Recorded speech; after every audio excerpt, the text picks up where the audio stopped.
Hey, shout out folks, it's Bob the Old Rucker. Hey, all normal notes aside, this show is entirely dedicated to all Americans and especially the victims and survivors of the terrorist attack on September 11th, 2001. September 11th, 2001, 24 years ago today, for the most part, is just a memory in our nation's history books. Millions have passed away since, and millions more have been born. Thousands were directly affected and millions more were indirectly affected. There are reminders throughout our home, some in our studio, in our living room, and in my office. Framed prints of both the Twin Towers in New York and the Pentagon before and after, a shadow box with various reminders like a pencil rubbing from the Memorial Chapel at the Pentagon, pieces of the wall and slate from the roof where the plane entered the Pentagon, and a picture of a hero from that day that we'll hear more from later. Many of us knew someone who perished that day, and while I live, I want memories of the victims and the survivors to be remembered. And thousands of Americans joined our nation's armed forces, not knowing the future, but answering the call to serve. It was a bittersweet era, and one I all too well remember. It was a time when America was united, and a time when I never felt more proud to be in uniform. Do you remember where you were and what you were doing on September 11th, 2001? Do you remember how you felt because of the terrorist attacks? Did the event somehow change you? Well, I remember the week prior visiting the Pentagon and other military sites with my boss. We had business that took us all the way through the end of the week, and by Friday, I had not yet completed all that I needed to do. As an option, he said I could stay the weekend, take in the sights, and continue my business the following fateful week. In those days, we traveled a great deal, and I really just wanted to go home and be with my family. I opted to return at a later date. The following Tuesday morning, my boss requested I come to his office. I was occupied with other soldiers and hadn't yet seen the news. On screen in his office, the World Trade Center's North Tower in New York was in flames. It had been struck by American Airlines Flight 11. We watched in bewilderment and horror, as did the rest of the world. Minutes later, United Airlines Flight 175 hit the South Tower. These couldn't be accidents. Just half an hour later, American Airlines Flight 77 crashed into the Pentagon. These were terrorist attacks. And I would be remiss if I didn't include the ultimate sacrifice, Todd Beamer of United Airlines Flight 93, who rallied other heroes with his last words, "Let's roll." They stormed the cockpit and caused the terrorists to crash the plane in a Pennsylvania field, surrendering their lives while saving the lives of those the plane was intended for in Washington, D.C. When we got the news that the Pentagon had been hit, my boss turned to me saying, "You would have been there." Not that I would have been in the Pentagon, but I most definitely would have been in the area. I think less about where I would have been and more about those that were there and those that lost family and friends. I've visited the World Trade Center countless times as a former New Yorker. I've visited Ground Zero, New York on only 2 occasions where the World Trade Center once stood. The first time was within weeks of the attack. The scene was unreal. I wanted to believe it was just a fantastic movie set. Mounds of concrete and twisted metal, devastation beyond my wildest imagination. Pictures of those still missing, along with flowers, stuffed animals, cards, and the likes, covered a construction chain-link fence. I've seen enough pain through survivors of loved ones standing at that site to last me a lifetime. My second visit was just a couple of years ago with folks from our tribe, fellows you've heard from on previous shows, Ralph, Tony, and Pat. Reluctantly, I went to what is now a memorial. It is, in a word, and I mean beautiful. We toured the memorial beginning in the lower level where remnants of the attack remain as a stark reminder of that day, and made our way to the top of what is now called the World Trade Center site. The site features 2 massive reflecting pools set within the footprints of the original Twin Towers. The names of the victims are inscribed around the pools. The main skyscraper in the complex, known as Freedom Tower, stands as a symbol of strength and resilience. Then there's Liberty Park. Pat and I met with a security guard, and he shared something with us that we hadn't heard before. He was a New York police officer at the time of the attack. I guess I thought he was going to share what happened at the towers that day, but what he shared was, in its own way, equally painful. He was one of the officers that had to tell school children their parents weren't coming to get them that day. I was transferred to Northern Virginia 5 months after the attack. To be clear, I wasn't actually stationed at the Pentagon, though many of my duties required me to attend meetings there. The restoration process was named the Phoenix Project. I share this because I learned how to navigate around the massive restoration to get to my meetings, but to go anywhere else would be a challenge. Whether it was early in the morning or late at night, crews were on site restoring our nation's Department of Defense. It was amazing. I was there for the restoration completion. The tears, the applause, the gathering of Americans proud to be American. Let me tell you about one of the many heroes from September 11th. A retired supervisor and mentor from my younger soldiering days and his wife came to visit me. They wanted to see the 9/11 Memorial Chapel. I'd been there only once, and it was via an escort, so honestly, I wasn't even sure how to navigate on my own around the restoration project and literally thousands of people moving through the halls performing their day-to-day operations. Now in their senior years, my mentor's wife had a difficult time walking along these long halls that went nowhere. We'd follow routes only to be rerouted. Now, we of course all understood since the restoration was a daunting task. Still, I was concerned for my guest having to walk the long distance. We stumbled upon a maintenance lady and I asked for directions. A finely dressed Pentagon staffer, also in his senior years, overheard our conversation and said he'd take us there. His southern demeanor and accent and hospitality was intriguing. It was refreshing. "I'm Don Ellis, and I'll take you there," he said in his typical southern gentleman demeanor, his debonair. I can say so many positive things about him, but let me just say he couldn't have shown up at a better time. My guests were spent. I admit with the high-up tempo throughout my tenure in Northern Virginia, and especially in the Pentagon, Mr. Ellis was the first and only person I'd ever met like this. He even commandeered a golf cart used in escorts. Now, I didn't know who he was, but I knew if he had a key to a cart, he was somebody. I was just grateful my guest wouldn't have to be walking anymore. Minutes later, we arrived at the chapel. I looked around while he chatted with my guest. On the wall is a plaque dedicated to Medal of Valor recipients. Unlike the Medal of Honor that's given to military members, the Medal of Valor is the highest honor given by the president to a civilian for acts of heroism and sacrifice. I read the names on the plaque and came across a familiar one. "Hey, Mr. Ellis," I interrupted their chat. "This fellow has the same name you do." He paused, looked away, gathered his composure, and nodded. It was another open mouth bob and insert foot moment. They were one and the same person. Mr. Ellis and I discovered our homes were only 8 miles apart. Another coincidence? I think not. Pat says that coincidences are God's way of working anonymously. And I'll go with that. Mr. Ellis and his wife Judy and my family, especially my children, became friends, close friends, and have been for more than 2 decades.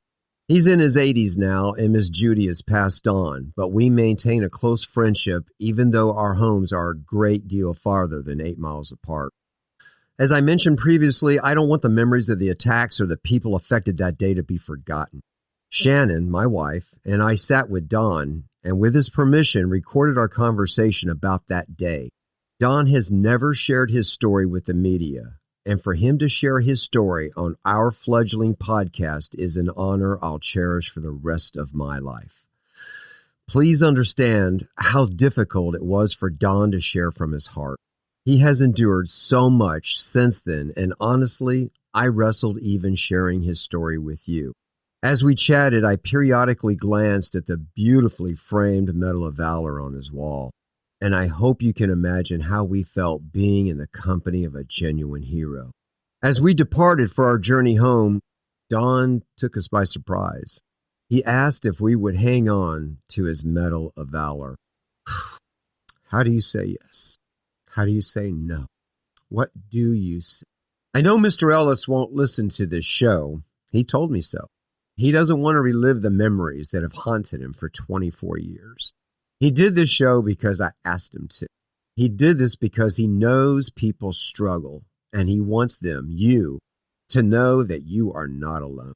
His memory will live on long after he hears the words, "Well done, my good and faithful servant."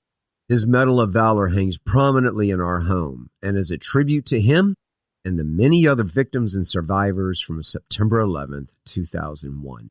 So why do I share all of this? 2 reasons.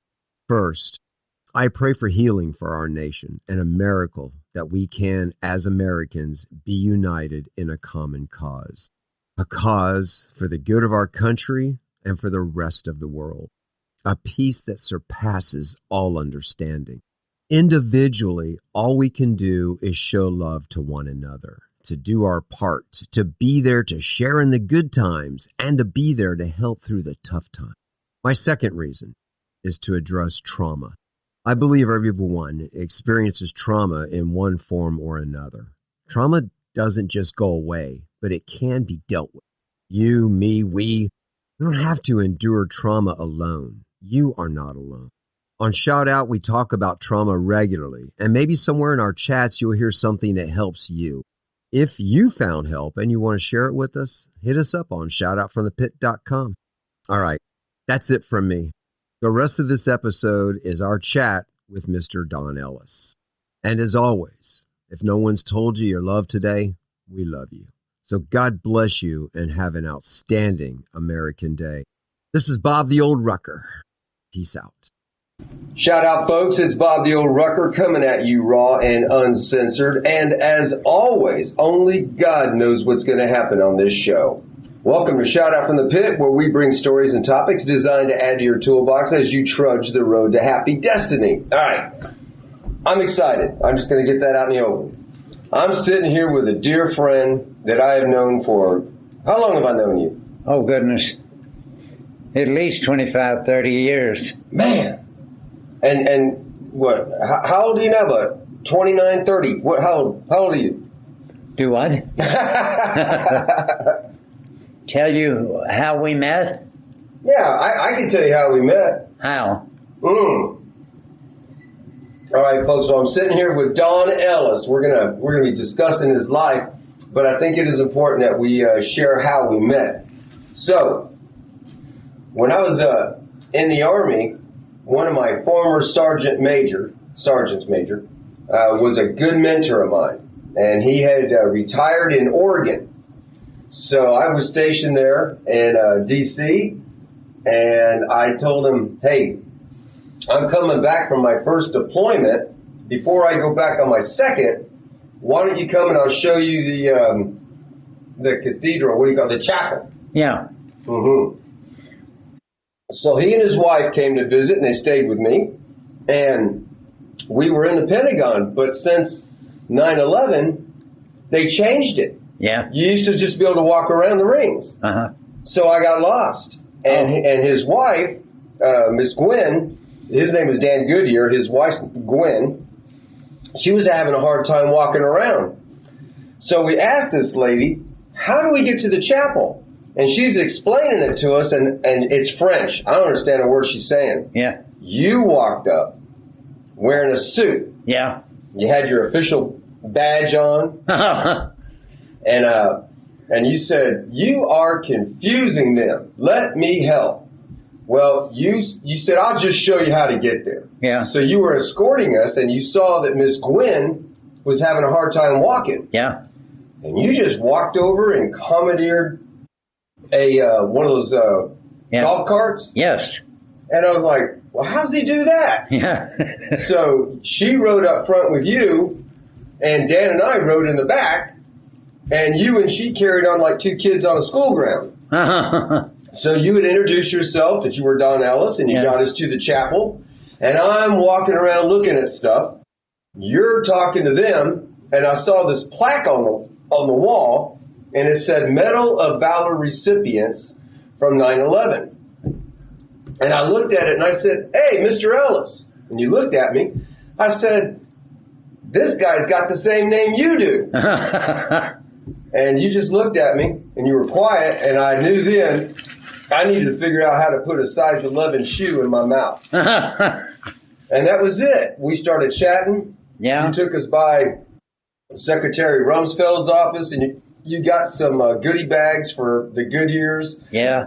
And then you and I exchanged phone numbers. Yeah. When I got back from my second deployment, I called you. Yeah. And you said, "Bring the family over." So I brought the kids over, and you had this. My kids called your house a museum. Yeah. And they called your yard Ellis Park. Yeah.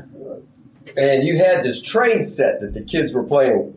Oh, yes. This amazing train set. And that's really, besides a lot of other stories that we have, Yeah.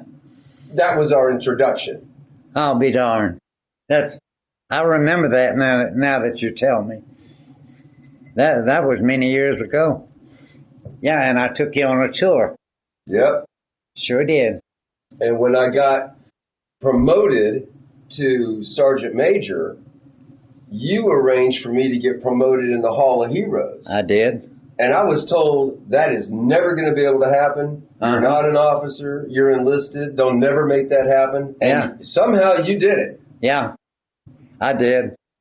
I had I worked with the special events and ceremonies, and I had the responsibility of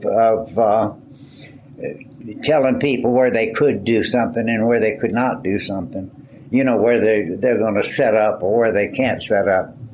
And I didn't have a problem putting people in the Hall of Heroes. And I had a lot of people that wasn't supposed to go in there. But I said, no, these people served in the Army, and this is what we're going to do. And I would put them in the Hall of Heroes. I'd catch the very devil for doing it, but I did it. And it was fun. I miss it. I'm 85 years old now, and I can remember just about everything I've done in the Pentagon. It's amazing. It's an amazing place. You know what I remember? We would go there to have lunch. Yeah. And people would see you, and I don't know, I mean, just the respect that people had for Mr. Don Ellis.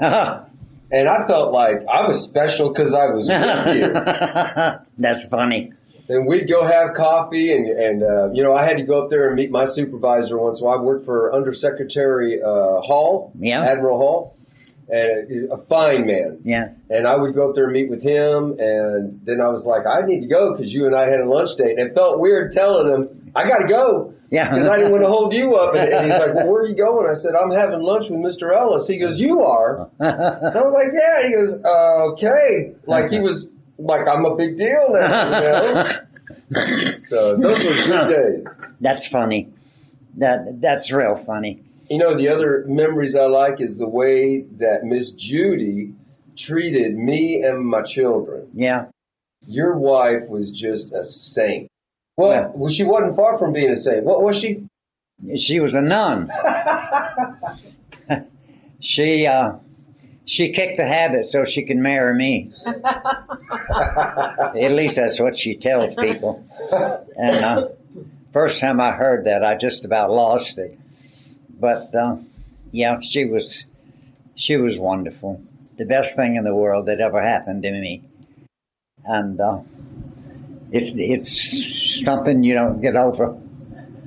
And when you lose a loved one like that, it's hard to talk about it and to because you're in your mind and you're thinking about all the things that happened, and it's hard. Yeah, it's real hard. But the good news is, the good news, you will see her again. Yes, and you know what? I can't wait. I went to the doctor, and he told me if I didn't go to Oklahoma University, and get an operation, then I'd be dead in 2 hours. And I said, well, that doesn't bother me. And my minister was there, and I told him, I said, well, I think what I want to do is die, and then I'll be with my wife. And he said, okay, if that's what you want to do. And the doctor said, well, we can't do that in the hospital. You have to go to the funeral home. And I said, well, okay, let's go. And I told Reverend Wright, I said, you can take me to the funeral home. And then this doctor came in and said, can I talk to you? And I said, sure. And she talked to me a long time about, what operation I was going to get and how it was going to turn out. And I said, well, okay, but I've got to talk to my minister first. So I asked Reverend Wright, I said, is it wrong for me to take my life? Because, God will ask for you when he wants you, and I don't want to do something against him. And he says, well, that's your decision. And I said, well, okay. So I told him, no, let's just have the operation. And I had the operation, and thank God I did. But it was quite something to go through. And I'm now glad that I did, but on the other hand, I'm sorry I didn't. And I look around and see the things that Judy and I have collected and made our life beautiful. Not that it wasn't, but that sort of tears me apart, and I get very lonely over it. But that's what God gave me, my life, and I have to deal with it. So that's what I'm doing. I'm dealing with it, and it's hard. It is, yeah. But wherever you go, you seem to make good friends. Well, I have a lot of friends in Virginia, but I don't have anyone here other than the neighbors that are around me, and they're fantastic. Yeah. But I think in due time I'll make some friends. It takes time to do that. You don't do that overnight. Right. And, I see people all the time and talk to them, but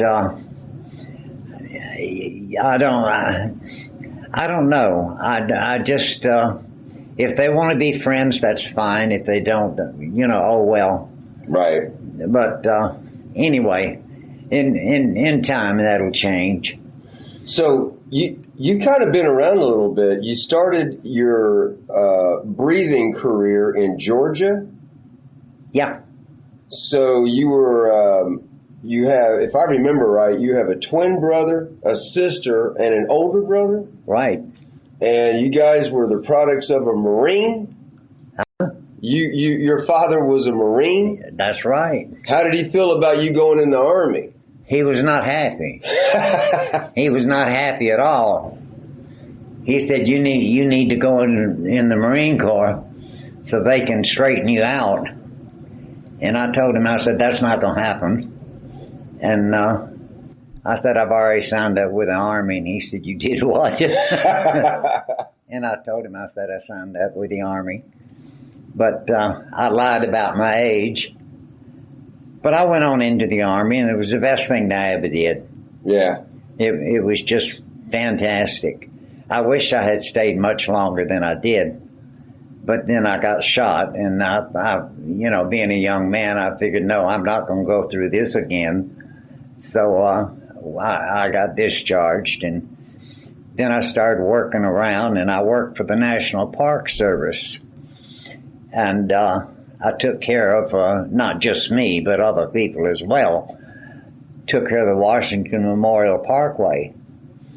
And we planted that big circle, and I don't think, from what some people tell me, they've already cemented it over. But we used to plant the tulips in the middle of that thing. Oh. And there were 1,000 tulips. I remember that. And I was on my hands and knees planting tulips. And it was a funny thing the way they did that. They had a rake that had dowels in the rake, and they would go walk all the way around that thing several times from the center all the way out, and then they'd take it and they'd rake it back to the end of it, and wherever it crossed, that's where we planted the tulips. And that's why it came out so perfect all the time. But then the government stepped in and said they were going to turn the Park Service on Washington Memorial Parkway over to contractors. And so they let me go. And I thought, oh my God, now what am I going to do? I got a wife and 2 children. So I found out that the Pentagon was looking for somebody, and the zoo was looking for somebody.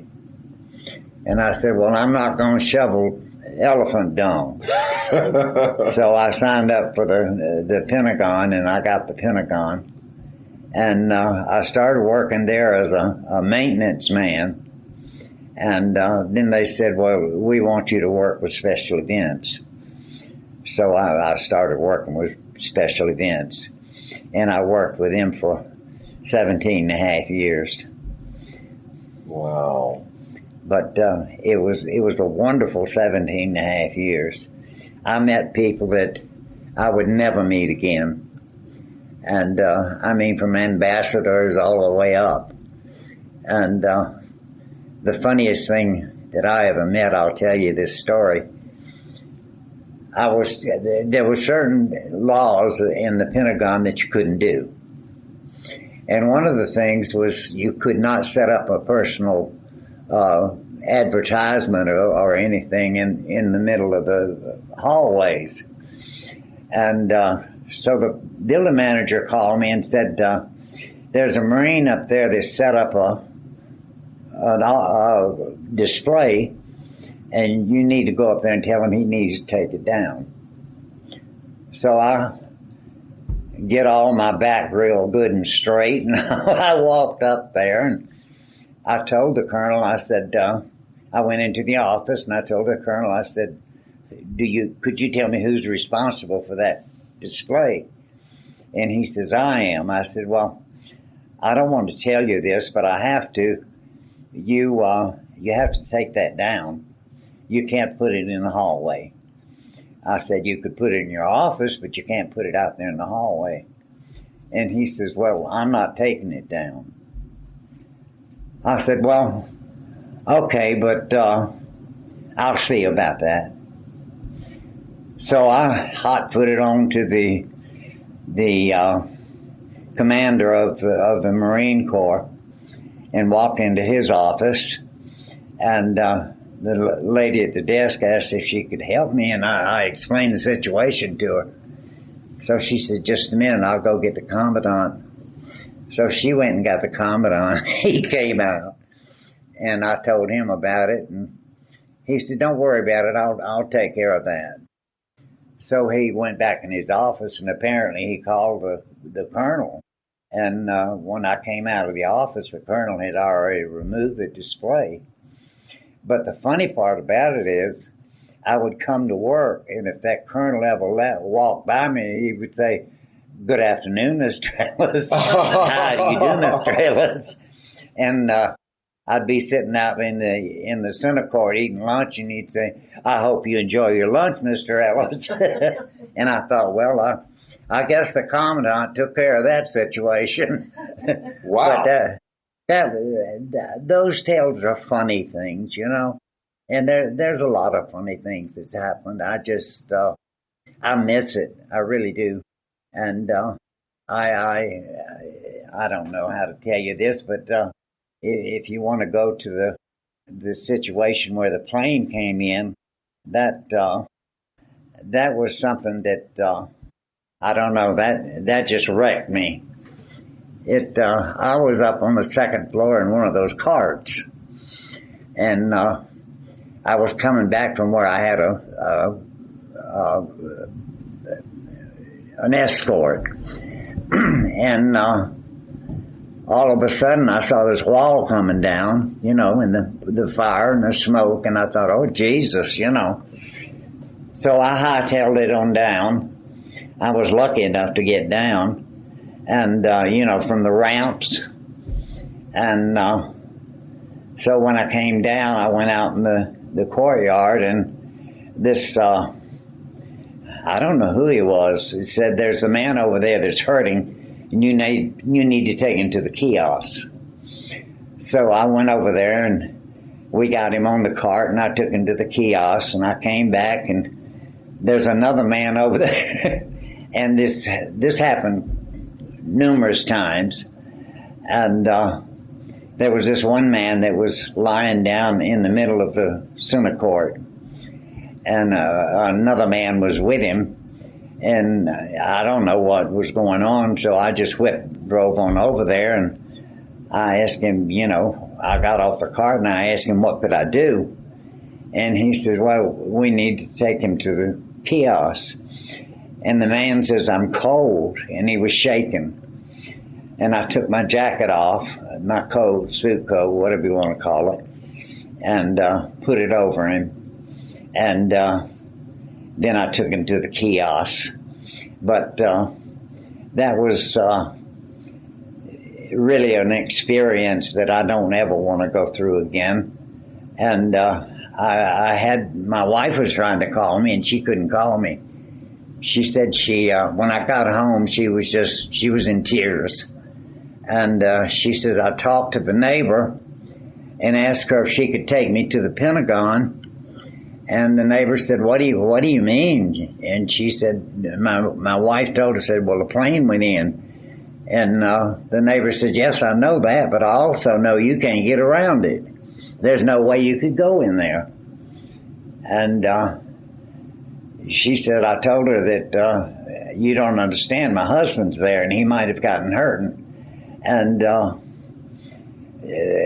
neighbor said, well, it doesn't make any difference what happened to him. They will call you and let you know if anything happened. But you can't even get near that place. So anyway, I came home, and she was in hysterics. But that was a memory that I don't like. And because of that, I suffer from PTSD, and I have to go and take medicine for that. And it's just, it's ruined my life is what it's done.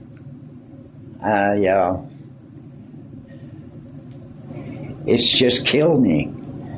And I can't get over it. I don't know how I can get over it. But I have real fond memories of being there, but I don't know how I can get over it. It's extremely hard, and I make sure that I have my flag up every day, and I put it up for those people that lost their lives. I had a carpool that I picked up a couple of people and took them to the Pentagon because I had a parking place. And one of the ladies got killed that I had taken to the Pentagon. And I feel like it's my fault that I took her, which I know that's not true. But, you say, well, I took the lady to the Pentagon and this damn plane came in and killed her. And you think, oh, Jesus, if I hadn't have taken her, she wouldn't have gotten killed. If she had taken the bus, she had been late and you know, she would have made it. But I don't know. It's something that should never be forgotten, and I hope nobody ever forgets about it. But I know I will never forget about it. But anyway, that's something that I have to go through, and I have had some excuse me, had some schools call me and want to know if I'd come to a class and to the auditorium and tell them about 9/11. Excuse me. And I said, yeah, I would. And I thought, why in the world did I open my mouth? And I've given several schools talks about 9/11. And I had taken some of the things that I have in my home and set up a display, you know. And I've received a lot of things from the kids that made cards for me and sent to me. And as a matter of fact, I got a thing over there that's full of them. Excuse me. But those things still dwell on me. And I really don't know how I'm going to get rid of it. I don't think I ever will. And I hope that nobody else ever gets rid of it, because that would be shameful if they ever quit thinking about 9/11. And they should do something every year on September 9th. And hopefully they will. But I don't know. Now I'm facing people that don't do anything. But that's their decision. That's not mine. That's right. I can't make up their minds. They're adults. They have to make their own mind up. So that's the way it is. That's my life story. And now I'm an old man, and I know I am, but I'm not dead yet. So I have to get on with my life, and that's what I'm trying to do, is to get on with my life. But when people come to visit me, I show them the things that I have from 9/11, and they appreciate it. Yeah. You know, and I don't know. I just that's what life has dealt me, and I have to deal with it. It's as simple as that. But I'm not sorry I went through it. I'm glad I went through it, and pleased that I was able to help some people. But I forgot to tell you that I got the director of facilities at the Pentagon was trying to get us a Purple Heart, and the military said, no, you can't do that. That belongs to the military. He said, but you can give them the Medal of Valor. And so that's what he did. And he called me and asked me to come up on the stage and receive my Medal of Valor. And I told him, no, I'm not doing that. I don't like to advertise things like that. And I said, if you want me to have it, put it on my desk. So he put it on my desk. And I picked it up and brought it home, and I wouldn't look at it or have anything to do with it for a long time. And then I finally took it out and put it in the box and set it in my dining room. But it still haunts me. I don't like the way it makes me feel. But that's something I have to go through.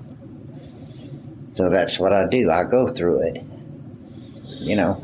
There's some positive sides to the event that I think it's important that you know these things, but I feel good saying them. Yeah. I took my one of my sons to his practice in Woodbridge, Yeah. where actually, and interestingly enough, you and I both lived. Yeah. It's just another coincidence. So easy to go visit you. Yeah. And when I was at that game, I was leaning on the fence with another father, and we got to talking about the event. Yeah. Which was, only a few years earlier at that time. Yeah. And I told him, I've befriended a man that was recognized for his efforts in that event. And he asked what your name was. And I told him it was Don Ellis. And he said he remembered you directing people to do things. Yeah. And he needed to get shocked out of his shock. He needed to be motivated, and you directed him to help carry somebody that needed to physically carried. Oh. And then the man that you carried was a speaker at a full gospel breakfast. Oh, I didn't know that. And it's been so many years now, Don, that I can't even remember his name, but he was a major that had been severely burned. Oh, yeah. And do you remember his name? No, I don't, but I gave you a picture of him. Yes, that man. I saw the picture. Yeah. Yes. I just can't remember his name. I saw the photo. I don't remember what his name was either. But he was a fantastic speaker. Yes. And what I remember about that, and you, again, your contribution lent to his survival because he didn't know who carried him. Yeah. And that other man that I met at the ball field did know. Oh. And so at that full gospel breakfast, it was revealed to him, but I didn't want to get involved in that because I didn't know how you felt. But what I want to tell you is that I distinctly remember that man saying that you saved his life because his wife thought that she had lost him, like Miss Judy thought she lost you. And when his wife got the call to go to the hospital, they didn't know the story. He didn't know how he got there. Yeah. He didn't know how he got saved. He didn't know any of that. Oh, I understand that. But you were the one, you had delegated or told that other fellow to help carry this man. And you two guys got him out of that mess. I'll be darned. I don't remember that. Yeah. But, I often say God never gives you anything what you can't handle. And then I say, I wish he wouldn't trust me so much. But anyway, apparently he trusts me. So I do what I can do. And that part of my life is over with, thank goodness. And now I'm trying to make my life as pleasant as I possibly can. And that's all I can do. That's right. I've lost my beloved wife, God rest her soul. And now it's time for me to get on with my life, if I can. But I don't know. Well, Don, the good thing about you moving from Virginia to Oklahoma is that you're only 6 I'm sorry? hours. The good about you moving from Virginia to Oklahoma is that he's only, 6 hours from us? Mm-hmm. Yeah. You're only 6 hours from us now. Yeah. You used to be a whole day's drive. Yeah. When I retired, you gave me some really nice artifacts. Oh, I did? Oh, yeah. Okay. That's good. Shannon has placed the slate from the roof near our front door. Yeah. And then we made a big shadow box with you and those guys in the bagpipes. Yeah. And their kilts. Yeah, from Ireland. And so I would take all that I became a school teacher for a couple of years. Yeah. And so I would take that in so the kids could touch that stuff. But I wanted to emphasize to them, never forget, that day. Yeah. And the things that you and a lot of other men and women did for us on that day. Yeah. It's a special day for me. And like you say, I hope to hell that nobody forgets it. That's right. But I don't know. Well, Don, I know, obviously I've gotten to know you almost immediately after the event we met, and one thing I can say that I've noticed in you over the years, because we keep in touch, we've kept in touch over the years. Yes. Your faith has I didn't know you before 9/11, but since 9/11, I've watched you grow in your faith. Well, that's the only thing that holds me up is my faith, and it's amazing. I look at you and your wife and what all you've done for me, and I say, well, you know, the good Lord sent them to me, and you know, I'm being blessed, and that's the way I feel. It's a wonderful feeling, and I don't know how to explain it, but it makes you feel good inside, you know. But I don't know. Well, Don, I think, and I speak for Shannon and I both. You know,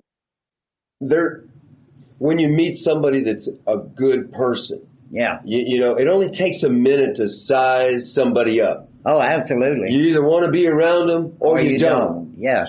And Don, that day that I met you, I knew I'd met a good man, and I wanted to keep in touch with you. Well, I appreciate that. I really do. And you know, my kids, you know, they're all adults now. Yeah. But they still remember, you know, the trains. I mean, these are grown adults with careers. Yeah. And like Mark talked to you yesterday. Yes. And he reminded you of that story when we got transferred to Texas. Yes. In the winter time, we bought a house with a pool. Yeah. And you told the oldest boy, Luke, I'll give you $5 to jump in it. And Mark was like, well, what about me? And you said, I'll give you $5 to jump in it. And Ruth, the baby, she's like, well, what about me? And you said, I'll give you $5 not to jump in the pool. Those kids, they still remember that. I don't remember that. That's funny. You know what they do remember? You never paid them for it. Oh, really? I love it. I never paid them for it. No, don't worry about it. I covered it. I took them out for pizza. Oh, that is so funny. I can't wait until Mark comes, because I'm going to hand him $5. Well, wait, did he jump in? Yeah. Oh, he did. Oh, yeah. Luke jumped in right away. Mark jumped in behind it, and Ruth was ready to go. Yeah. And she's like, nah, if you say no, okay, I'll get my $5. She was ready to go. Yeah. So, but those are good things. You know, you made an impression on him. And when Mark called yesterday, it was his idea, because we're going to do this road trip, and he's like, I've got to see Mr. Ellis. Yeah. And he said, can I talk to him? And I was like, yeah, call. So, you know, that was just really, it was good for me, because my kids see in you what Shannon and I see in you. Yeah. You know, and what this guy across the street, you know, you haven't even been here that long. And, you know, he was explaining to Shannon. I went over there and chatted with him. These guys really appreciate you, because you're a good man. Not just because of what you did on 9/11. You did what you did on 9/11 because you're a good man. Well, I love to hear that, and I thank you for saying that. But I still have some things I have to work on the old body, you know. Yeah, you'll get there. You know something I found out on this trip that I never knew? What? All those fantastic meals I had at your house, I thought Ms. Judy did that. No, I did that. I never knew that until this trip. Yeah. And then you made us dinner our first night here. Yeah. Well, you made dinner tonight. Yeah. Yeah, I never knew that you were the galloping gourmet. Well, I don't know about that. But, yes, I've always cooked. My wife, having been in the convent for so long, and being disciplined in the convent, as they all are. Yeah. And she didn't know how to do anything. And when I married her, I would ask her, you know, do you want to go out for dinner? And she says, I don't care. I said, what does that mean? You know? And she said, well, if you want to. I said, Judy, you know, well, what do you want to do? You want to go out for dinner, or you want me to cook? And she said, I'd rather you cook. I said, well, okay. So I cooked, and she stood behind me and was watching me while I was cooking. And she never cooked. But she was funny. I got ill. I'll never forget this. I was ill. And she says, you got to eat something. And I said, I don't feel like eating. She said, I'll make you something. So what she did is she boiled spaghetti, and then she drained it off and put butter in it and salt and pepper and, mixed it up and then brought it to me. And she says, you have to eat this. I said, oh, okay. And so I did. But she was a pistol. Oh, she was a pistol. Yeah. Yeah, it's funny. I saw how, you ruled the roost at the Pentagon. Yeah. But at home. No. Oh, Miss Judy, she had you hopping. Oh, it yeah. It was fun to watch. Yeah. She was. And her humor. Yeah. She was just so quick. I couldn't keep up with her. And generally, people have a hard time keeping up with me. Ask Shannon. She's quiet. But you got any thoughts, Shannon? No. Okay. Yeah, she was something. What were some of the things that we were talking about yesterday or the day before when we got here that I said, we're missing this, we need to capture it? Do you remember? I think we were talking more about his early life, maybe the things that went into making him be that man you're talking about. But one thing that I know about Don, you've already touched on the fact that you were born in Atlanta. Yeah. And I know your family's in Chicago.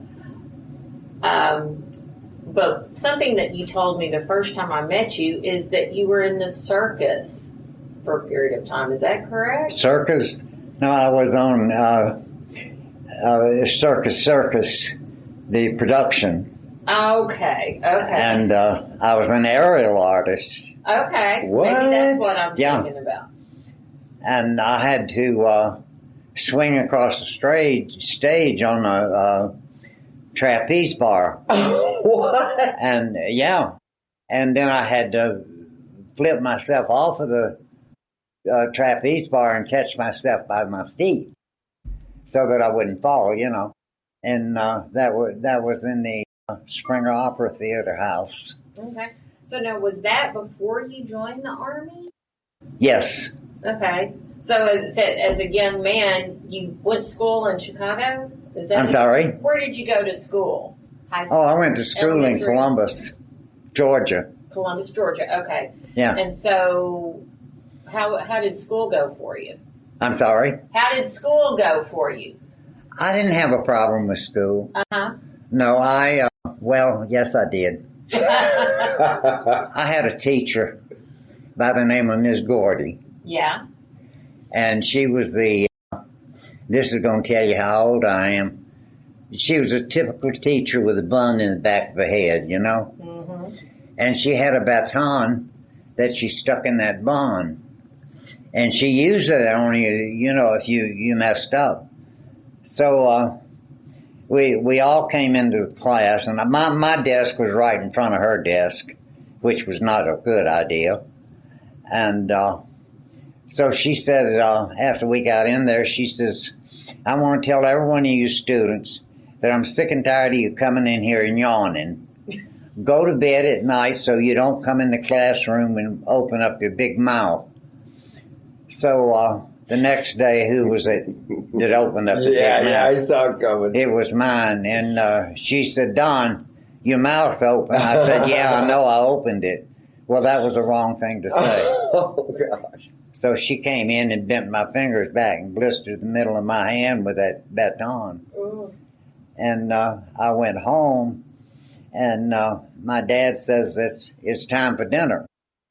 So, of course, we all went to the table, and I sat right where you were sitting, and my father was sitting here, and I was eating with my left hand.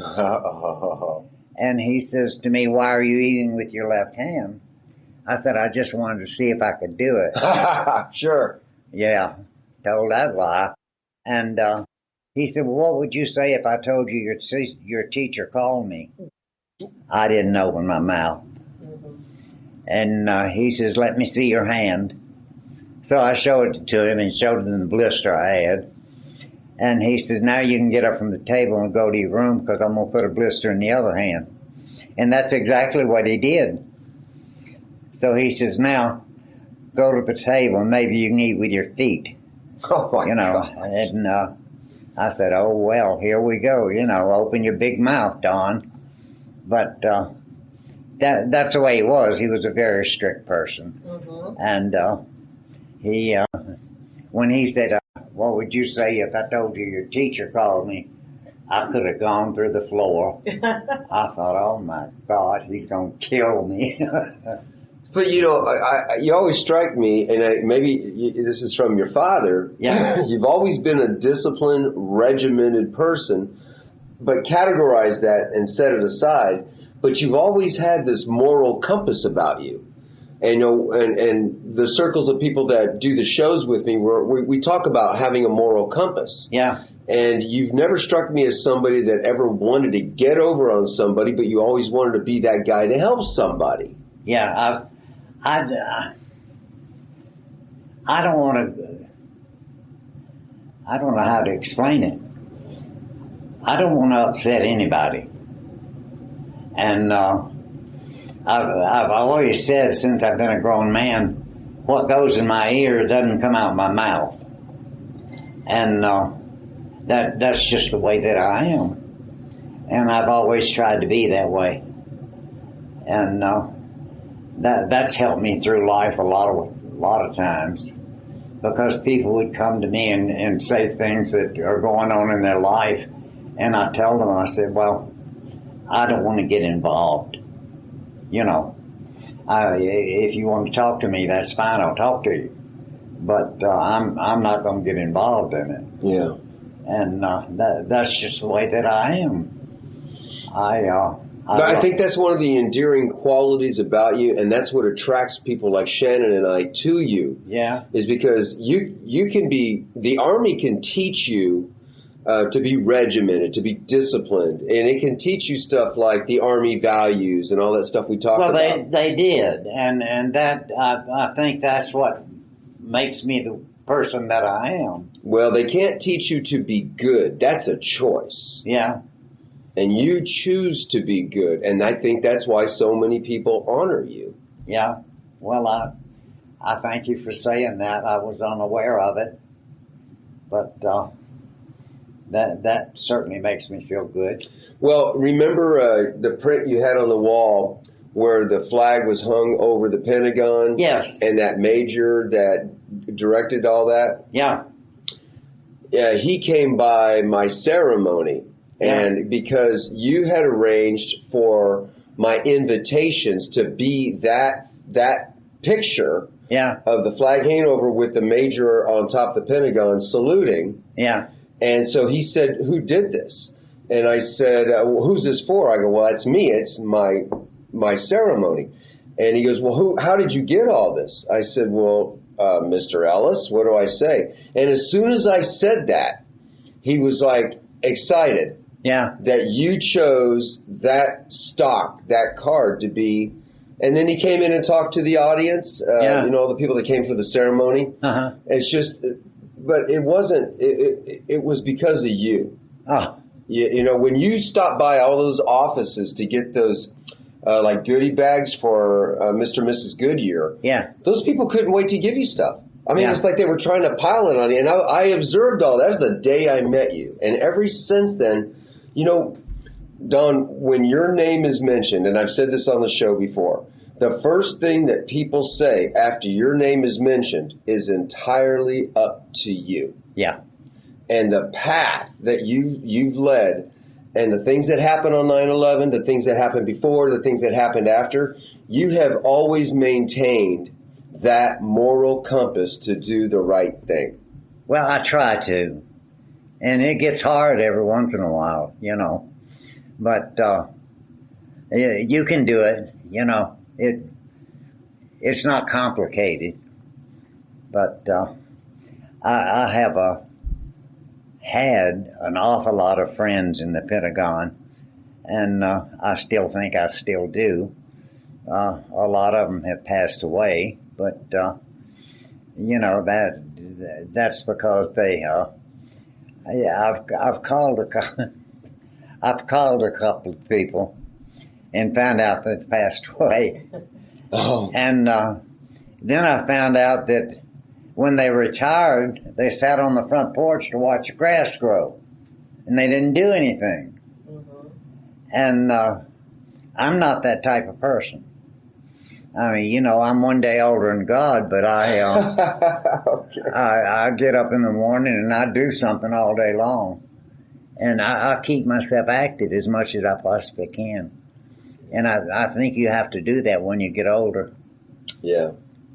Shannon, you got any closing thoughts you want to ask Don about, or? No. Well, that's okay. Shannon thinks I've covered it all. She is a great listener. Oh, she's a lovely lady. She is. We're grateful to have her. Oh, my God, yes. Don, you know, people are going to be listening to this show that I don't even know who they are. You know, it's a podcast. But, you know, we always try to give a message of hope to people. Yes. And with all the stuff that you've been through, you know, Korea, you got shot. Pentagon, you know, we just shared your experiences. Yeah. You've lost the love of your life, which Yeah. was a fantastic lady, and I'm honored to have known her. Yeah. Through all of this stuff, you know, where do you lean on for your hope, and what would you share with the people listening to this about hope? I lean on God. That's the only thing I can say. And, you know, like I told you, God never gives you anything you can't handle. You just wished He wouldn't trust you so much. Right. And that I think about that quite often, and I laugh to myself about it, you know. And that's the only thing that keeps me going. If I didn't have my Bible, and I know this sounds like I'm a religious fanatic, but I am not. But if I didn't have my Bible to every once in a while, if I'm down and out, if I didn't have my Bible to pick up and read, I couldn't make it. I just couldn't do it. And I have to say to the people that's listening that I hope to God they don't ever forget 9/11, and I hope they contribute to everybody about 9/11. And I hope they follow through with what they're thinking about 9/11. And if things get rough, pick up your Bible. And that's the only thing that keeps me going. Well, that's all I can say. Well, Don, I've been trying to get you to do this show for a long time. Yes, you have. I know that you've never gone into detail like you did today, and I appreciate that. I don't want people to forget. Also, you know, I honor you so much as a friend and as an American. You don't like this, but I'm going to say it. You don't like being called a hero, but in my heart, you're a hero. Well, I appreciate that. I don't consider myself a hero. I was in the United States Army, and I was taught to take care of my brother, and that's what I tried to do. And, you know, I would go on and do that the rest of my life. That's what I was taught how to do. Well, thanks, Don. You are welcome. On behalf of myself, my wife, my children, all of my friends, and all of America, I salute you. Thank you. God bless you. Thank you. God bless you. Thanks for doing this show. Yes. All right, so that's it, folks. Thank you. Thanks for listening, and please share our show with folks that could use some encouragement and extra tools for their recovery journey. And be sure to subscribe to shoutoutfromthepit.com for future episodes. It's for free and for fun. Remember, you are not alone, and if no one's told you they love you today, we love you. So I'm Bob the Old Rucker, praying you're having an outstanding American day. God bless and peace out. Say peace out. You say that? Say peace out. Peace out.